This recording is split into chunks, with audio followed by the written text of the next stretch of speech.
Hi hello नमस्कार दोस्तों, मित्रों, साथियों और सहेलियों।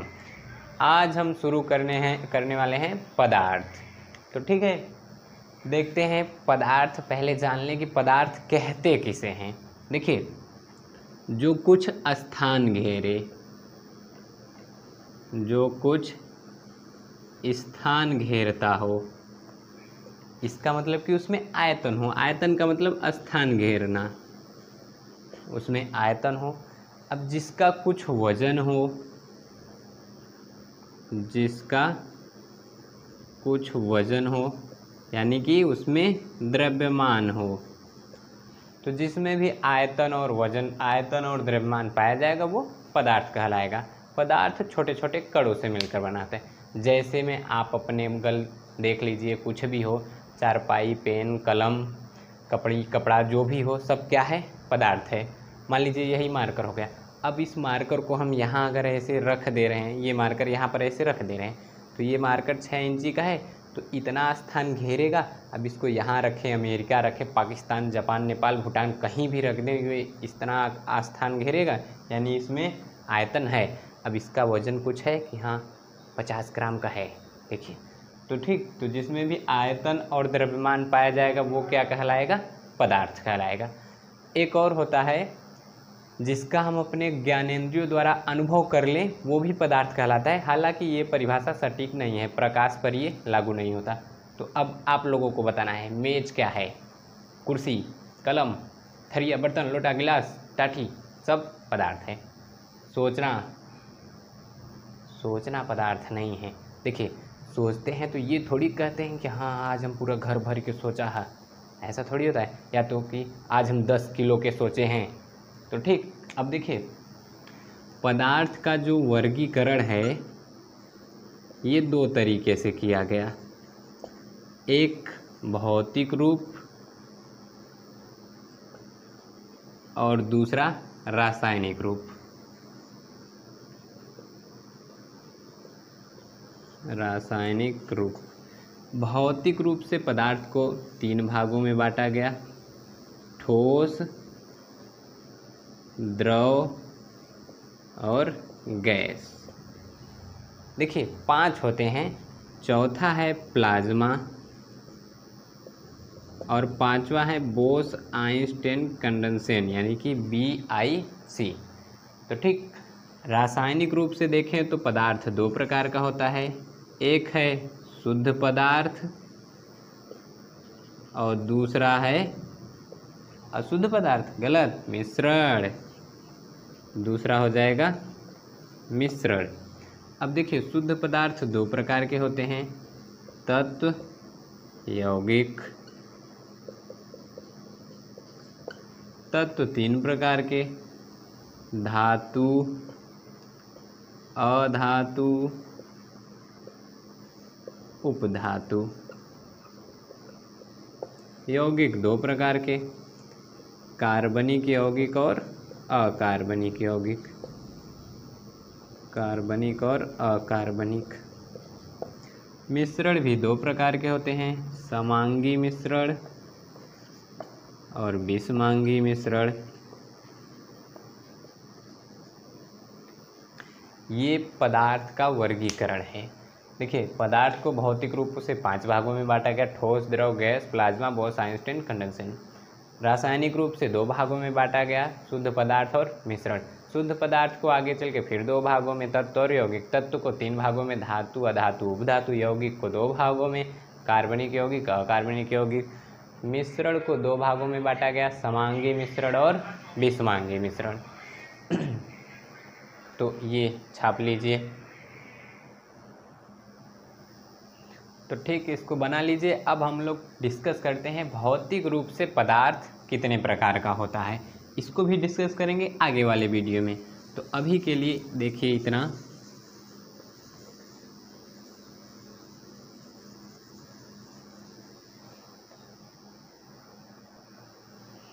तो देखिए, जो ठोस के कण होते हैं, पहले तो कुछ बातें जान लीजिए, जनरल बातें। मान लीजिए ये कोई पदार्थ है, इसमें जो हैं ये इसके अणु हैं। अब इसमें ये जो बीच में खाली स्थान पाया जा रहा है इसको कहते हैं अंतरा आणविक स्थान। अंतरा आणविक स्थान। और ये दो कण आपस में जिस बल द्वारा जुड़े रहते हैं उसको कहते हैं अंतरा आणविक बल। तो अब देखिए, ठोस में अंतरा आणविक स्थान होता है, अंतरा आणविक स्थान ये होता है नगण्य। नगण्य मतलब कि ना के बराबर होता है, लेकिन बहुत कम, इतना कम कि उसको ना मान ले तो कोई फर्क नहीं पड़ेगा। इसमें होता है थोड़ा ज़्यादा, ठोस से ज़्यादा। और गैस में होता है सबसे ज़्यादा। अंतरा आणविक स्थान, इसीलिए जब हम ठोस को दबाते हैं तो वो दबते नहीं। अगला देखिए, अंतरा आणविक बल। अंतरा आणविक बल, ठोस के जो कण होते हैं एकदम मजबूती से, जैसे एल्बुजा सीमेंट से चिपके हो, एकदम मजबूती से चिपके रहते हैं, यानी कि इसमें होता है सबसे ज़्यादा। और ठोस में, द्रव में होता है ठोस से कम। और गैस में होता है सबसे कम। इसमें अंतरा आणविक बल होता है सबसे कम। तो देखिए, जो ठोस के कण हैं वो एकदम पास पास ऐसे चिपके रहेंगे, और जो द्रव के कण हैं वो ठोस की अपेक्षा थोड़े दूर दूर पर रहेंगे। मान लीजिए ये कोई द्रव हो गया, तो इसमें ये देखिए थोड़े दूर दूर पर हैं, और गैस में तो एकदम दूर दूर पर रहेंगे, एकदम मौज कर दी इतने दूर पर रहेंगे। अब देखिए, अगर घनत्व का बात किया जाए तो घनत्व बराबर होता है द्रव्यमान बटे आयतन, यानी कि जिसका द्रव्यमान जितना ज़्यादा घनत्व उतना कम। ठोस यानी ये भार, इसमें वजन होता है, तो इसका घनत्व होता है सबसे ज़्यादा। इसका घनत्व सबसे ज़्यादा। इसका घनत्व ठोस से कम होता है द्रव से ज़्यादा, यानी कि ठोस से होता है कम और द्रव से होता है ज़्यादा। और इसका घनत्व सबसे कम, सबसे कम। अब जिसका घनत्व जितना कम रहता है वो चाहता है कि हम उतने ऊपर रहें, तो इसीलिए जब गैस का सिलेंडर खोल दिया जाता है तो गैस ऊपर भागती है। ग्लास का पानी ढके रहे खोल दीजिए, नहीं ऊपर जाएगा। क्यों? क्योंकि उसका घनत्व कम है और घनत्व ज़्यादा है। अब देखिए, अगला जो बात किया जाता है ये है संपीड्यता का। संपीड्यता का मतलब समझ लीजिए, अगर किसी चीज़ को दबा रहे हैं और वो दब जाए, इसका मतलब कि वो संपीड्य है, और दबा रहे हैं ना दबे, इसका मतलब वो असंपीड्य है। तो जो ठोस होते हैं ये होते हैं असंपीड्य। मतलब अगर ठोस को दबाएंगे तो वो दबेगा नहीं, वरना दबता अगर तो ये देख ले हैं कप, इसको ऐसे दबा देते तो एकदम दब जाता। अगर संपीड्यता पाई जाती है तो संपीड्यता पाई नहीं जा रही। बोतल ले लीजिए और बोतल में बर्फ़ भर लीजिए, दबाइए, नहीं दबेगा। पानी भर कर दबाइए, थोड़ा सा दबेगा। खाली बोतल दबाइए, लीजिए, खूब दबाइए, जितना दबाना हो। तो ये होता है असंपीड्य। ठोस के बाद जो द्रव है ये होता है संपीड्य, लेकिन इसमें जो संपीड्यता है वो कम होती है। और ये भी है संपीड्य, गैस भी, और इसमें जो संपीड्यता है वो ज़्यादा है। गुब्बारे में हवा भरिए और दबाइए, जितना चाहेंगे उतना दबा देंगे। अब उसी गुब्बारे में पानी भरिए, जितना चाहेंगे उतना नहीं दबा पाएंगे। या फिर बोतल ले लीजिए, उसमें पानी भरिए, दबाइए, थोड़ा सा दबेगा। खाली बोतल लीजिए, उसमें गैस रहती है, उसको दबाइए, बहुत ज़्यादा दब जाएगा। अब संपीड्यता के बाद, अच्छा, इसके जो मेन प्रॉपर्टीज़ हैं वो समझ लीजिए। ठोस की जो आकृति होती है ये होती है निश्चित। ठीक, अगर ये मार्कर है लंबवत है तो ये लंबवत ही रहेगा, चाहे यहाँ रखे चाहे चाँद पे रख दें, इसके आकृति में कोई परिवर्तन नहीं होगा। कारण क्या है? इसके अणु के मध्य अंतरा आणविक जो बल है वो सबसे ज़्यादा पाया जा रहा है, तो अणुओं को वो बांध कर रखता है कि कहीं भागना मत। अब जो द्रव की आकृति है ये आकृति अनिश्चित होती है। अगर हम मान लो 1 लीटर जल लिए हैं, उसको अगर लोटे में लिए हैं वो लोटे का आकार लेगा। बाल्टी में भर दें, बाल्टी का आकार। मुंह में भर लें, मुंह का आकार। पेट में जाएगा तो पेट का आकार ले लेगा। परात में रखेंगे, परात का आकार ले लेगा। यानी इसका आकार आकृति अनिश्चित। गैस में भी अनिश्चित होता है। अब अगला है आयतन। आयतन मतलब कितना लिए हैं। तो जो ठोस का आयतन होता है ये होता है निश्चित। इस चिन्ह का मतलब होता है कि इसके ऊपर जो लिखा गया है वो यहाँ भी है। अब द्रव का आयतन होता है निश्चित। अरे अगर 1 लीटर द्रव लिए हैं तो उसको बाल्टी में रखेंगे तब भी 1 लीटर रहेगा। ड्राम में रख दीजिए, 1 लीटर तालाब में फेंक दीजिए, वहाँ भी 1 लीटर रहेगा। गैस का आयतन होता है अनिश्चित। ठीक, इसका घनत्व तो बहुत कम है, तो जैसे ही इसको खोलते हैं ये उड़ जाता है। अब अगर गति की बात करें तो जो ठोस के अणु हैं ये गति नहीं करते, यानी कटपुट गति नहीं करते। याद रखना, गर्म करने पे कंपन करते हैं, यानी ये कंपन करते हैं। कंपन का मतलब ऐसे एक जगह खड़े ऐसे हिलते रहें, इसको ऐसे कहेंगे कंपन। गति का मतलब स्थान परिवर्तन, ये है गति। देखिए ये गति है। कंपन का मतलब ये ले झुम बराबर झुम बराबर, ये कंपन है। ठोस, अब जो द्रव के अणु है ये गति करते हैं लेकिन सतह तक गति करते हैं। सतह तक मतलब अगर कोई ग्लास है, मान लीजिए ये है ग्लास, तो इसमें यहाँ तक अगर भरा हुआ है द्रव, तो ये वाला जो अणु है ये गति करके केवल सतह तक जा सकता है, उसके ऊपर नहीं उछल कर जाएगा। कहाँ देख ले मेला कहाँ लगा हुआ है, नहीं देख पाएगा। ठीक, अब जो गैस के अणु हैं ये स्वतंत्र गति करते हैं, मुक्त गति लिखते हैं, मुक्त गति। इसका मतलब जो गैस के अणु है एकदम मुक्त रूप से क्या टहरते हैं, जहाँ तक मिल रहा है दिखाई दे रहा है सब अपना ही है, जितना जगह मिलता है फैल जाते हैं। ठीक, तो गति गैस के अणु सबसे ज़्यादा करेंगे, ठोस के अणु गति नहीं करेंगे। इसीलिए तो देखिए अगर हम कह दें अपना हाथ ऐसे हिलाइए, वायु में हम लोग अपना हाथ ऐसे ऐसे हिला लेंगे, लेकिन अगर कह दें देखिए अगल बगल वायु मौजूद है, हाथ ऐसे घुमा ले रहे हैं।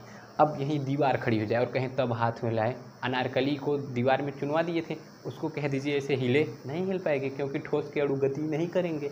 अगर गति करते हैं, पानी में हम लोग जब हाथ पैर ऐसे मारते हैं तो अणु बगल हो जाते हैं, हम लोग ऊपर रहते हैं। पानी के भी अणु गति करते हैं लेकिन सतह तक। गैस में तो एकदम मनमानी, ये लीजिए हाथ मारिए खूब।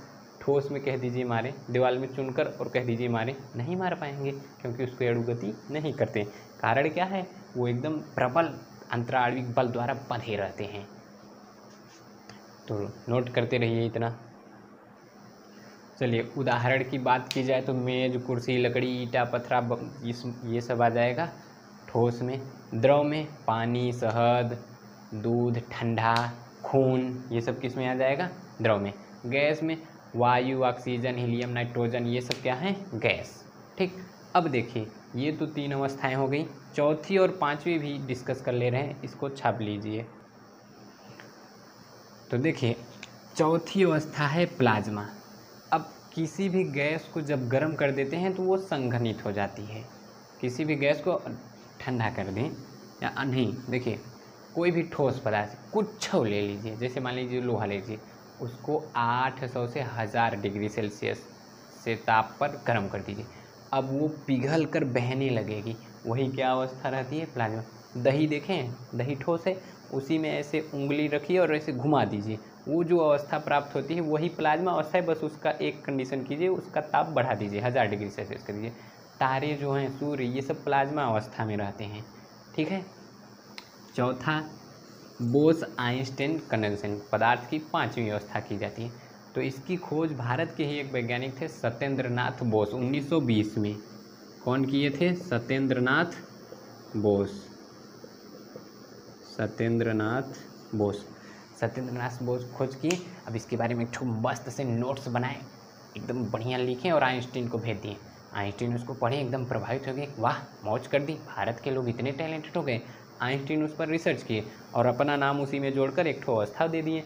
अब देखिए ये अवस्था कहते किसे हैं, कोई भी गैस ले लीजिए, इस गैस को -273.15 केल्विन पर ठंडा कर दीजिए, तो जो अवस्था प्राप्त होगी वो अवस्था रहेगी बोस-आइंस्टाइन कंडेंसेशन।